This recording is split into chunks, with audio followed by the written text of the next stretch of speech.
Well, for more, we're going to cross our reporter John Bevir in Lithuania. John, good afternoon. Perhaps you can give us a wrap of what's transpired over the last 2 days, perhaps also what the meaning of Turkey's backing of Sweden to join NATO ultimately also means going forward. Yeah, so things all started with that news that Sweden was going to be joining NATO. That was about 11 o'clock local time here on Monday before the summit itself got underway. NATO selling that as a big win, saying that it showed Russia had got its tactics wrong, its beliefs wrong, that any sort of conflict might divide NATO and divide allies. It had in fact just made them stronger, and here was Sweden joining Finland in NATO. Then talk turned to whether Ukraine would be allowed to join NATO and when that might happen. All involved say they do want Ukraine to join, but that there is no clear timeline for them to join just yet, that it all comes down to criteria rather than timelines.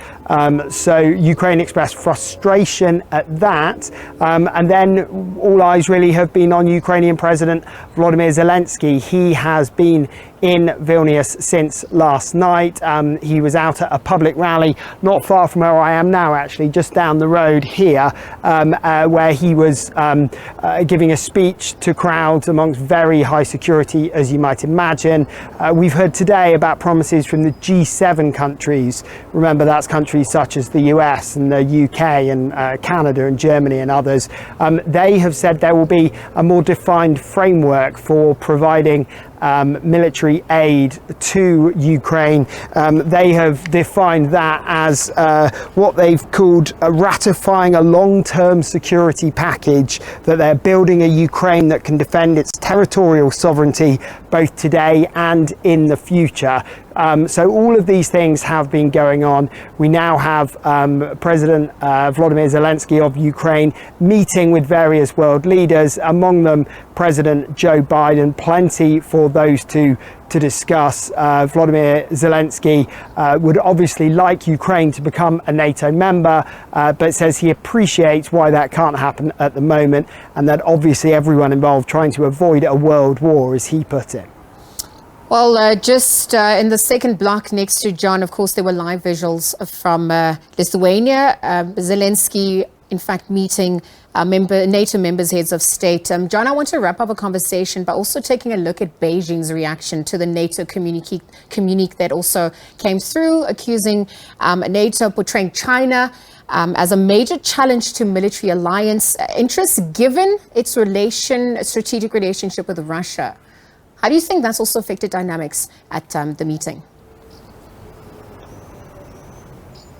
Yeah, it's a difficult one, isn't it? The communique that was issued last night here, local time, was hugely detailed. It ran to somewhere in the region of just over 11,000 words, 23 pages or so, split into about 90 different points. One of those was specifically about China, saying they were challenging the rules-based international order through some of their actions.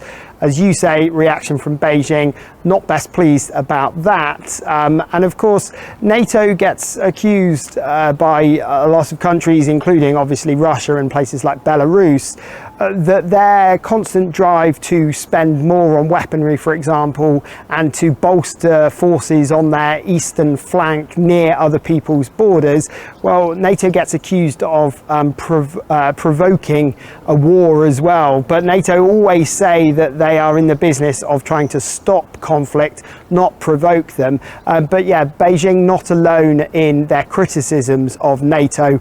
Of course, NATO allies would say what they're doing is trying to make the world a safer place, and they in their communique of last night, they also highlighted things such as the security challenges posed by climate change, the security challenges posed by intercontinental ballistic missiles and that program being pursued by North Korea. They mentioned Israel as well as the wider threat of terrorism.